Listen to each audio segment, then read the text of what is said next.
We are way down on inventory regardless of where you are in the Tri-Cities. And of course, Fremont, because it's such a larger community, makes Newark and Union City look a little different. But trust me, last 4 years we have been down by thousands of units in terms of supply, focusing primarily here on single-family detached homes, but similar trends in the condo market. This section here is 2016 listings year to date. And I'm going to ask you to do a little bit of math. So last year there were about 1,200 units on the market in Fremont, 400 in Union City, and a little less than that in Newark. Year to date, about 568 units on the market. That's through May. So do math, okay? Multiply that by about 2, add a little bit more, and we're basically at where we were last year and the year before and the year before. That's a drop from 4,000 units in 2011, 3,700 units, 5,000 units in 8, so we are way down. People are staying put. Take a look at where we are month to month to month. This should be no surprise. Increasing inventory starting from January to February, March to April, May. But as I mentioned earlier, if you do the math, we are on track to be about where we were last year. 7 units on tour today. Sign of things to come? Maybe, but I still believe that we're going to be about where we were last year. In terms of what this means for sales prices, we'll go back to the last high point in the market. Fremont topped out in 2007 at 721.5. Let's look at the last 4 years. 2013, we're knocking on the door of where the last top of the market was at 708. It jumps almost $100,000 year to year. Another jump from 13 to 14 to 899. And year to date, 2016, our median sales price is at 950. How many million-dollar listings were on tour today? Bunch. Yeah, a bunch. $1 million listings.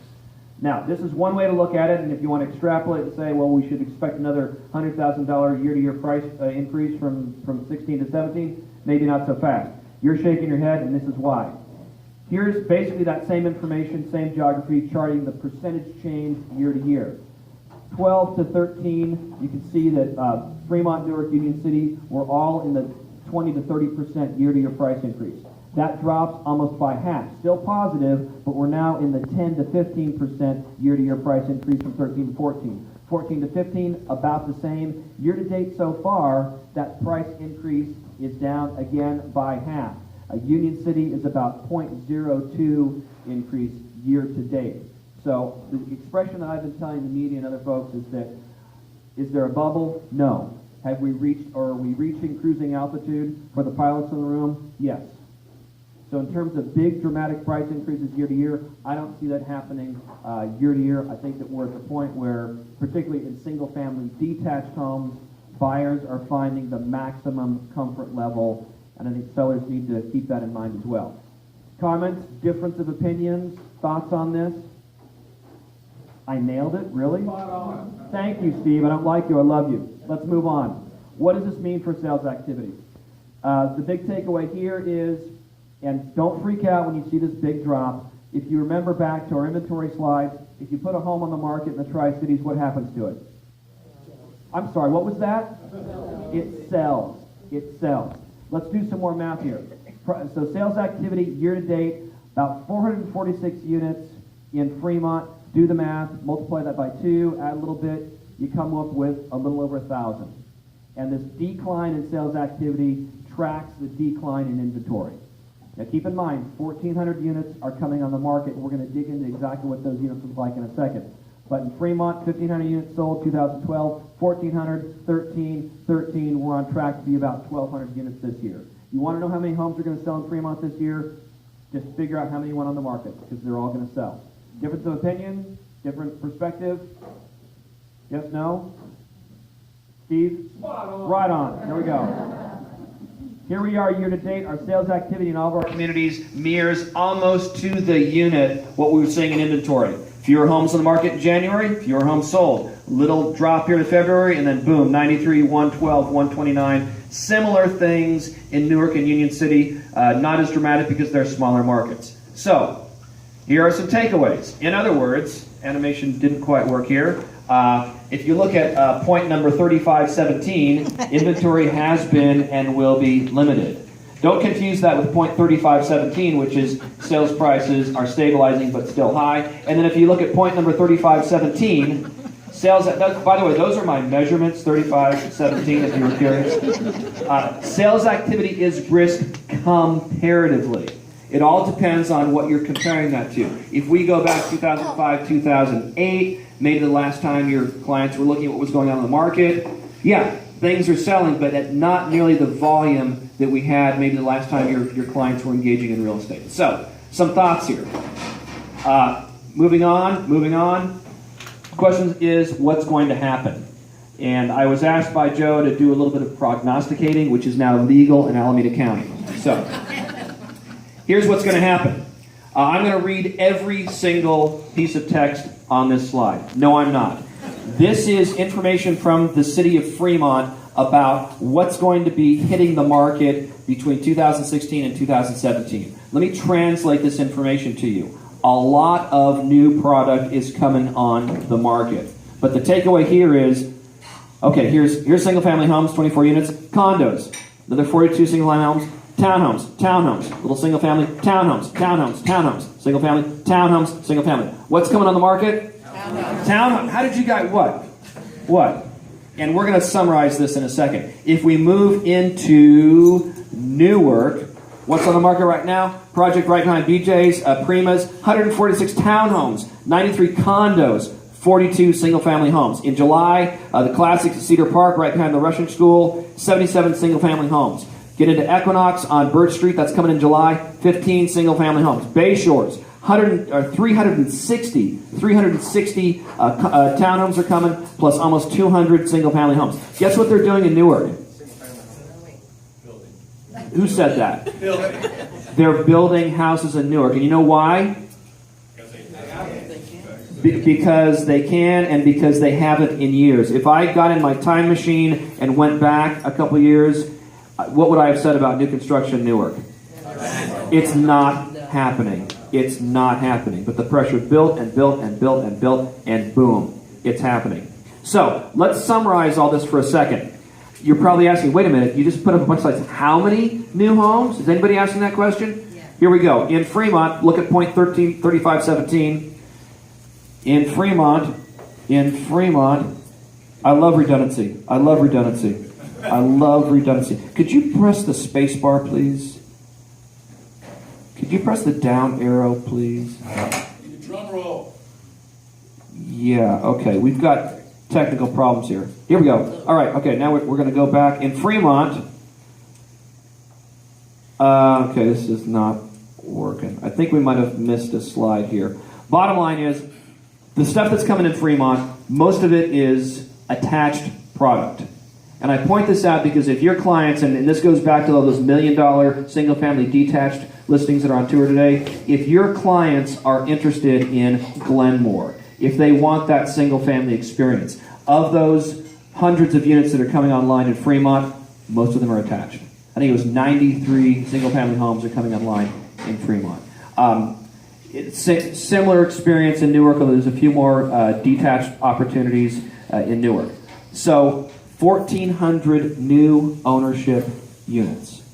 Now, you might be wondering, I mean, do we have the demand? Does our market have the capacity for all this new construction, not to mention the resale stuff that you guys are actively selling? Let's go back in time and look at this slide. One more time. You've seen it already. Can this market handle 1,400 new homes, and that's spread out over an 18-month period in 3 different communities? Yeah. And let's look behind the numbers here. And this shows a drop in inventory. Why the drop in inventory? Nothing to move to, and why would you leave this area? Right? I mean, have we heard about an exodus of companies leaving Silicon Valley? No. Have we heard about, plans to expand the Warm Springs, that area, and activate that area? Yes.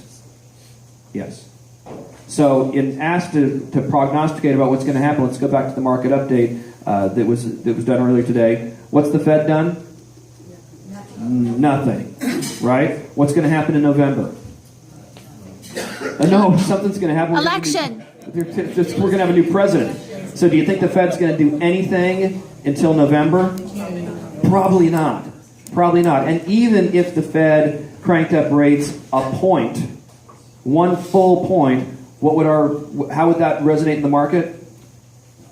It may not do anything in the market. And even if lenders did crank things up a full point, we would be at what? 4.5%? Wow. Now, 4.5% on $1 million listing is still a lot of money. But the bottom line is I am talking some serious situations here that are not, it's not impossible, but I think the word is highly unlikely. Highly unlikely. So when we go back to 1,400 new ownership units, and where's the gentleman from Hayward with the development Hayward? Where'd he go? Oh, he left with that $500 gift card. What was his price point in Hayward? 1.2. No, 1.4 to 1.8. I went and saw them last week. They're beautiful. 1.4 to 1.8. A source close to the issue went and saw them last week, and they're beautiful.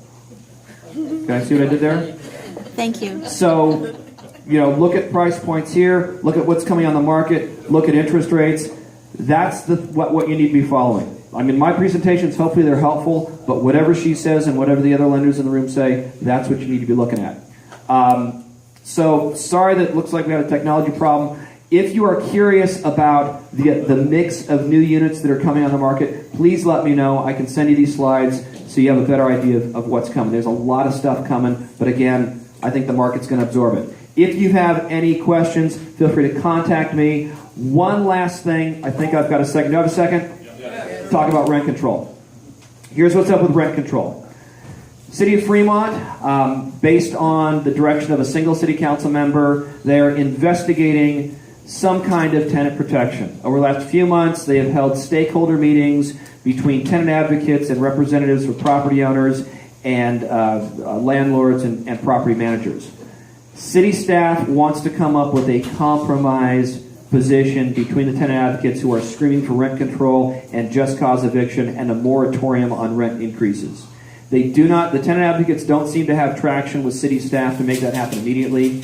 What will probably happen is later this fall, after the election, city staff will bring a recommendation to the city council. What we are hoping they do is that the city council puts a few more teeth in their existing what's known as RIDRO ordinance, which is a rent mediation ordinance. It's currently on the books. It's an opportunity for tenants and landlords to get together to discuss rent increases. The city of San Leandro has a very successful program that Fremont's program was modeled on, and the recommendation from the property owner and landlord community is to basically bring on the full San Leandro program versus the kind of light version of that program they have now. That's what's happening with rent control right now. I see Liz, thank you. In Union City, you may have heard of a work session that City Council did just a few weeks ago. Again, tenant advocates have approached the City Council member. They directed staff to put on this work session. I want to introduce Dorothy Jackson, who was one of the Bay East members that spoke at the meeting. Cowboy Bob was at that meeting as well. Their mere presence alone and Dorothy's testimony at that meeting really got some attention about educating the City Council regarding the realities of what's going on in the rental market. You've got these tenant advocates, and God bless them. I mean, they've got a lot of passion. They come in from other cities where the market may be a little bit different. They make a lot of noise, and then we bring in the voice of reason about what's really happening in the rental market. Some encouraging news on the Union City side. We do not feel that the City Council has the appetite for doing rent control, but again, we'll be suggesting as an alternative rent control a rent mediation program. If you manage properties in Union City or in Fremont, please shoot me an email because we want to know what your experience has been in the rental market. If you've been increasing rents, how much. It's okay to increase rents, but what we need to do is counter the innuendo and rumors and, probably a little bit of truth that the tenant advocates are selling with what's actually happening in the market. The tenant advocates like to trot out these studies and whatnot, these academic perspectives on the rental market that may or may not reflect what's actually happening in Fremont or in Union City. We need to counter that with what's actually going on. So please take down my email. If you manage property, please let me know because I'd like to be in touch with you. Last thing, you've met Liz. How many of you went to Legislative Day? You can thank Liz for the Legislative Day experience. If you enjoyed the bus, give it up for Liz. we brought with us today something fantastic for your clients. If your clients have moved, they need to register to vote, right? So Liz has some fantastic cards with envelopes that you can give to your clients.